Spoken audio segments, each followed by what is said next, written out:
Au Canada ou en Occident, vous allez remarquer que les parents, les mamans ou les papas, en tout cas les parents, avant de faire les enfants, ils s'arrangent à planifier, de faire attention de planifier vraiment quel est le moment approprié, quel est le moment approprié pour faire des enfants.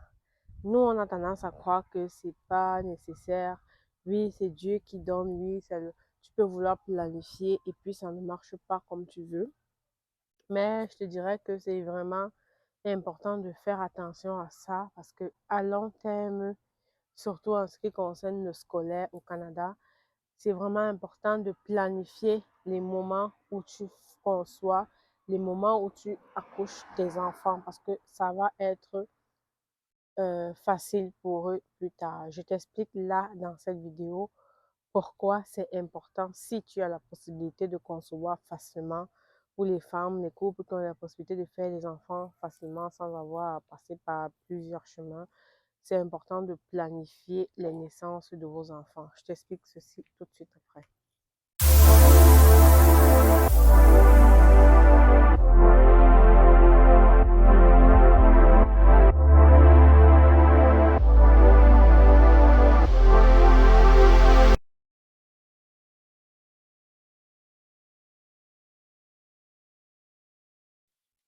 Comme je disais, au Canada et en Occident, nous, on a tendance de voir que un couple, ils veulent faire un enfant, ils vont te dire que non, pour le moment, c'est pas vraiment le moment approprié parce que nous, on aimerait que nos enfants naissent entre telle date et telle date.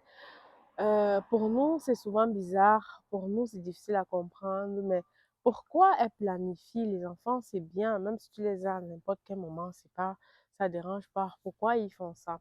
Aujourd'hui, je vais venir comme ça t'expliquer quelle est la raison pour laquelle c'est important et nécessaire.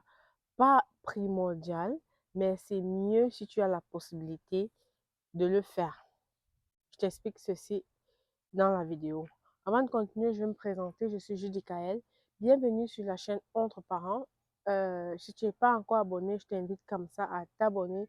Si tu es ancienne sur la chaîne, je te fais un petit coucou. Je te dis merci d'être là. J'espère que mes vidéos te donnent plusieurs idées. J'espère que mes vidéos t'aident vraiment et j'espère que tu prends la peine de partager autour de toi parce que si ça t'aide toi, ça veut dire que ça peut aider d'autres personnes. Et aussi, je sais que si tu es ancienne sur ma chaîne, si tu regardes mes vidéos, tu dois savoir, tu es déjà au courant que actuellement j'ai un numéro, une adresse courriel auquel je fais des accompagnements privés. Je fais un coucou à tous ceux et celles avec qui je travaille en privé. Euh, je suis capable de répondre vraiment à tous tes besoins particuliers, tout ce qui concerne le développement. Nouvellement, j'ai commencé à accompagner les parents qui viennent d'arriver au Canada avec les enfants pour que ce soit de te montrer où est-ce que tu peux acheter ci, comment c'est facile de faire ça pour les enfants, quels sont quels sont les avantages que tu peux avoir, quelles sont les aides que tu peux avoir, soit du gouvernement, soit de... Fait que je fais vraiment dans ça. Je t'invite à venir m'écrire au courriel entre parents 08 gmail.com entre parents 08 gmail.com. Fait que là, on va commencer avec notre vidéo. Pourquoi c'est important? Pourquoi c'est je dirais pas primordial, pourquoi il faut faire attention, c'est ça le mot, ou pourquoi il faut-il faire attention ou, au mois ou à la date d'anniversaire de tes futurs enfants si tu n'en as pas encore? Je vais te dire. Au Canada, l'école, c'est à 5 ans.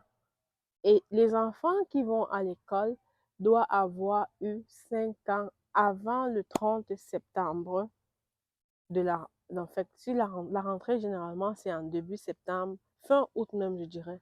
Mais pour que ton enfant puisse intégrer facilement l'année scolaire, il doit avoir, il faut qu'il ait ses 5 ans avant le 30 septembre.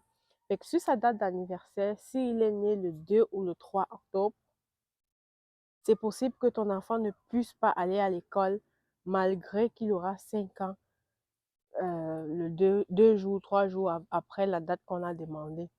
Fait que là, il est obligé de faire 1 an de garderie. Puis ça, c'est non négociable. Il n'y a pas...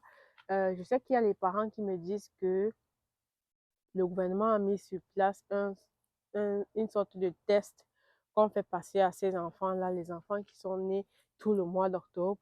On fait passer des petits tests pour voir si malgré qu'il dépasse la date demandée, est-ce qu'il est toujours éligible, est-ce qu'il est toujours, s'il peut passer, si on peut le mettre à l'école malgré ça. Mais je te dirais, c'est minoritaire. Puis c'est un test que moi, je trouve que ça vient plus frustrer le parent. Parce que on va te dire que ton enfant doit avoir 5 ans avant le 30 septembre. Puis oui, pour que ton enfant puisse intégrer l'école, malgré ça, il faut faire un petit test. Fait que là, tu as mis tout ton espoir, tu es à la maison, tu boostes ton enfant, tu essaies de tout, tout, tout. Puis à la fin, on te dit que non, ton enfant finalement ne passe pas le test parce que il faut qu'il réussisse le test sur un 10 sur 10. Il y a quelques points qui dégagent. Je n'ai pas vraiment l'information précise sur qu'est-ce qu'il regarde, mais il doit passer un test. Fait que s'il ne réussit pas le test, non, il n'ira pas à l'école.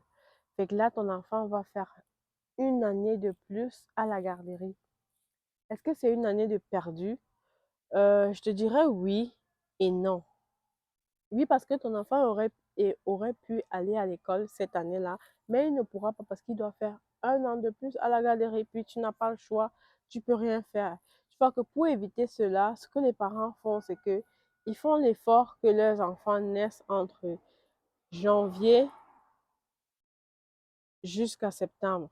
Ce sont les moments, quand tu fais le sondage ici, ce sont les moments appropriés qu'ils veulent faire les enfants de janvier à septembre. Fait que de janvier au 30 septembre, ils veulent que leur enfant naisse dans cette date-là. Ça fait que ton enfant ne va pas forcément manquer une année complète d'école parce que ça va le suivre au fur et à mesure en avançant. Il sera toujours le plus vieux de sa classe. Il sera toujours le plus vieux. Même en garderie, les enfants qui ont eu 5 ans le, avant le 30 septembre, vont aller à l'école. Puis eux, ils vont rester encore un an de plus à la garderie. Fait que lui, il rentre à l'école presque à 6 ans, je dirais, parce qu'il entre à l'école, puis 2, 3 jours, un mois après, il a 6 ans. Mais il n'y a rien à faire. On ne peut pas vraiment empêcher cela. Fait que voilà la raison. Voilà un peu de quoi je voulais te parler aujourd'hui. Si tu as la possibilité, si tu planifies venir au Canada avec tes enfants, si tu es au Canada et que tu planifies faire des enfants, si tu as la possibilité de planifier tes naissances, si tu as la chance de concevoir facilement, je sais que ce n'est pas quelque chose qui est facile pour tout le monde. Là, je viens juste parler vraiment de ceux qui ont la chance de concevoir facilement. Tu es mieux de planifier les naissances de tes enfants qu'ils naissent entre janvier et septembre. Comme ça va être facile pour eux rendu. Quand ils sont encore plus petits, ça ne se voit pas trop, mais c'est vraiment la dernière année de garderie que c'est vraiment flagrant. On fait, on dit bon, jusqu'au 30 septembre, on s'arrête là. Fait que ton enfant va avoir, je connais les parents que leur enfant est né le 2 octobre, le 3 octobre, mais il a fait un an de plus à la garderie parce qu'il ne passait pas, euh, il ne passait pas pour aller à l'école. Tu vois que c'est un an que, je sais pas, si tu peux éviter cela, c'est vraiment important de faire attention à cela. Fait que c'est un peu de ça que je voulais parler aujourd'hui. Merci d'avoir regardé la vidéo. J'espère que cette vidéo va t'aider à planifier prochainement ou bien ça pourra t'aider. Si tu as déjà les enfants qui sont nés entre cette date-là, tu vas comprendre que ça va être facile pour toi rendu là, ça va être facile pour eux d'intégrer l'année scolaire en cours. Fait que merci d'avoir regardé la vidéo. On se retrouve une prochaine fois pour une autre vidéo. Bisous, bye.